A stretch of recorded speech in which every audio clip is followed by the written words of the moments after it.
Assalamu alaikum. Starting with the name of Allah, the most gracious and the most merciful.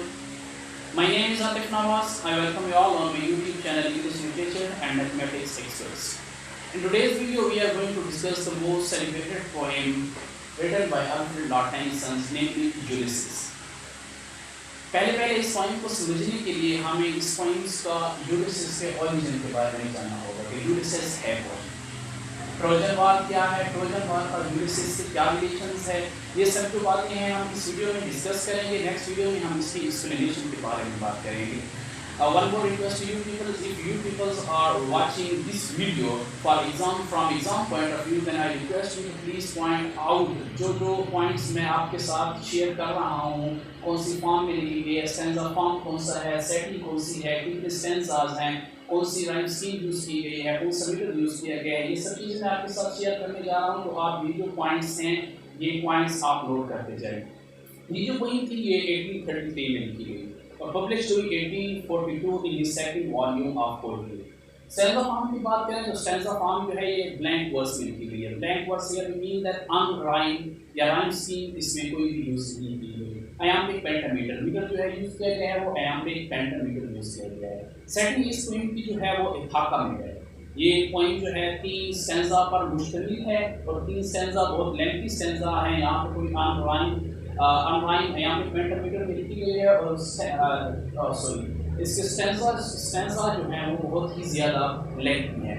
अगर पहले stanza की बात करें तो सेकंड पूरी सारी पोएम की जो है वो इथाका में है। फर्स्ट स्टैंजा जो है उसमें स्पीकर जो है खुद को इंटरेक्ट कर रहा है या खुद से टॉक कर रहा है, वो हम बाद में पॉइंट जो है डिस्कस करेंगे। The main purpose of telling all of you peoples such points is to share with you के आप लोग जो हैं ये पॉइंट्स नोट करते जाएं, क्योंकि जब हम एग्जाम पॉइंट ऑफ व्यू से रेफर टू द कॉन्टेक्स्ट लिखते हैं या हम क्रिटिकल एप्रिसिएशन लिखते हैं या एनालाइज करते हैं पॉइंट, तो ये पॉइंट्स जो हैं ये ज़रूर हमें वहाँ पर ऐड करने पड़ते हैं। ओके, तो ये जो पॉइंट है 3 स्टैंजा पर मुश्तमिल है। पहला स्टैंजा जो है वो सीन जो है सेटिंग इथाका है। सीन जो है पहले स्टैंजे का या 3 स्टैंजा का पहले स्टैंजा का सीन जो है वो एक पैलेस में है जिसमें स्पीकर जो है वो खुद को इंटरेक्ट कर रहा है या स्पीकिंग हिमसेल्फ। और सेकंड स्टैंजा में स्पीकर जो है एल्फ्रेड लॉर्ड टेनिसन, ये पॉइंट ड्रामेटिक मोनोलॉग में लिखी गई है। तो एल्फ्रेड लॉर्ड टेनिसन जो है इस यूलिसिस जो है वो अपने ही सन 10 मेंबर्स को इंट्रोड्यूस कर रहा है और अनआइडेंटिफाइड डिस्टेंस में जो है वो शो किए गए हैं। थर्ड स्टैंजा जो है उसमें स्पीकर जो है वो अपने मैरिनर्स या हम कह सकते हैं क्रू से इंटरेक्ट हो रहा है। पहला स्टैंजा जो है वो सीन जो है पैलेस में है, सेकंड स्टैंजा का भी सीन जो है पैलेस में है, लेकिन थर्ड स्टैंजा का जो सीन है वो सी में या समुंदर में है, जिसमें वो सी पॉट पे चले जाते हैं और पॉट पे जाकर वो लोगों अपने मैरिनर से इंटरेक्ट होता है कि हमने कहाँ जाना है, हमने क्या करना है, क्या नहीं करना। तो पहले हम ये समझ दिस वाज द सेटिंग्स कि कौन सी फॉर्म में लिखी गई है, क्या कुछ यूज किया गया। Now let us discuss the origin of Ulysses, what was a Trojan war, और then we will discuss the themes of the poems. Origin की अगर बात करें तो यूलिसिस जो है बेसिकली ये एक ग्रीक हीरो है। ग्रीक हीरो किस तरह है, हमारे पास एक ट्रोजन वॉर है, इसके ऊपर एक मूवी बनी हुई है। ट्रोजन वॉर जो है ये ग्रीक मैथोलॉजिकल ट्रोजन वॉर थी और इसमें ये वॉर जो है तकरीबन 10 साल तक लड़ी गई और मेन पर्पस जो था, मेन मकसद जो था इस वॉर का वो एक खूबसूरत लड़की थी जिसका नाम हेलन था। तो हमें ये कहाँ से पता चला कि ये जो वॉर थी ये लड़की, और कहाँ से हमें ये पता चला कि यूलिसिस जो है वहाँ से यहाँ आया। बेसिकली होता ये है कि ट्रोजन वॉर जो थी, होमर एक ग्रीक राइटर थे, उसने अपनी एक पोएम एपिक पोएम जो है इलियड लिखी थी। उसने जिक्र किया था कि किस तरह एक ट्रोजन वॉर हुई थी और ट्रोजन वॉर में कौन कौन से हीरोज हुए, एक्विलिस कौन था और यूलिसिस कौन था, ओडिसियस, ये सब चीज़ें उसने डिस्कस की है।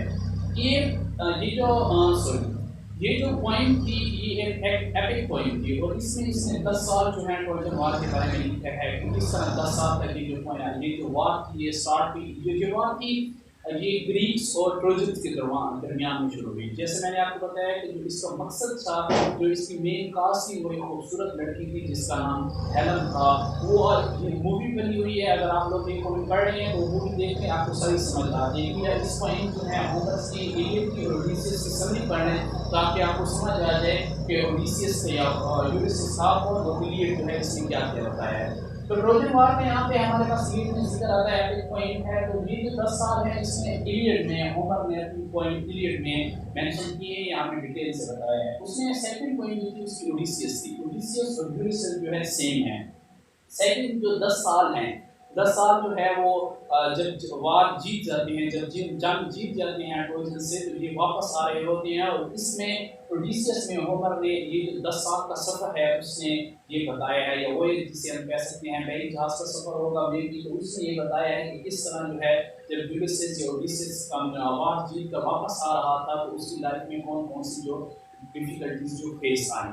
तो हमें ये पता चला कि यूलियस जो था ये एक ग्रीक हीरो था। Okay, Greek hero Trojan war जो थी ट्रॉय और ग्रीक के दरमियान लड़ी हुई थी, उसके दरमियान जो ये ग्रीक हीरो जो है उसने जो काम किए वो हमें पता चला कि होमर ने अपनी बुक इलियड में पॉइंट इलियड में मेंशन किए। और हमें ये पता चला कि यूलियस जो है 10 साल जो है उसने ट्रॉय की जो ग्रीक और ट्रॉय के दरमियान की जो जंग हुई जिसे हम ट्रोजन वार कहते हैं, ये ग्रीक मिथोलॉजिकल वार है, तो उसमें गुजारे। और 10 साल जो है उसने वापसी पे गुजारे। 10 साल के बाद अब जो है यूलियस वो अपने घर पहुंच चुका है। ओके, अब घर पहुंचने के बाद वो ये कहता है कि मैं इस किस्म की लाइफ नहीं जीना चाहता। और सेकंड टाइटल जो है इस पॉइंट का ये है कि man is made for seeking.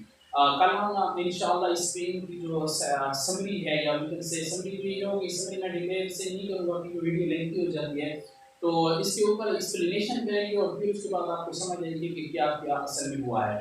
पहले मैं थोड़े से पॉइंट शेयर करते जाऊँ कि पहले स्टेंजा में हिस्सा है कि जब यूलियस घर वापस आता है तो वो देखता है कि ये लोग जो हैं सेवेज हो चुके हैं, सेवेज पीपल हैं, तो ये इनके साथ नहीं रहना चाहता। वो कहता है ये इतने बड़े, ये इतने ट्रिवियल मैनर के, ये इतने छोटे दिमाग के लोग हैं कि ये मुझे भी नहीं जानते कि मैं एक बादशाह हूँ, ये सिर्फ ये जानते हैं खाना पीना सोना और बस ये कुछ। तो ये पहले स्टैंजा में यही खुद से इम्पैक्ट हो रहा है और वो कहता है कि मैं इस किस्म की सफोकेटिंग लाइफ से जो है थक चुका हूँ, क्योंकि उसने यहाँ पर 3 साल गुजारे हैं, 20 साल वहाँ पे और 3 साल जो है अभी यहाँ इथाका में इसने गुजारे हैं। तो ये अभी यहाँ से थक चुका है और ये यहाँ से वापस जाना चाहता है। ये कहता है कि आओ ये बुरा हो चुका है, लेकिन ये कहता है कि हमें और एडवेंचर की तरफ जाना चाहिए, बिकॉज़ सब title of the film is man is made for seeing.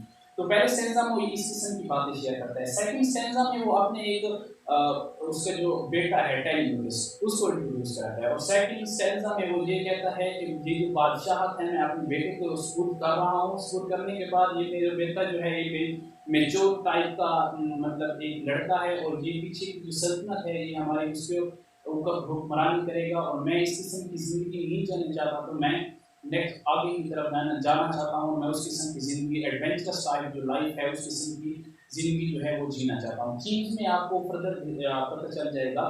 तो थर्ड स्टेजा में वो एक पोर्ट पर चला जाता है। सीन जो है वो पोर्ट है जिसमें वो अपने मैरिनर्स को या वीकर से क्रूज को जो है जहाज़ी अमला जो है या मैरिनर्स उसके साथ जो हैं उनको एड्रेस कर रहा है कि हम इस किस्म की लाइफ नहीं जीना चाहते, चलो चलते हैं आगे की तरफ और आगे ज़िंदगी की दुनिया जो है उनके ऊपर बात करते हैं कि किस तरह हमने नई नई दुनिया खोनी है।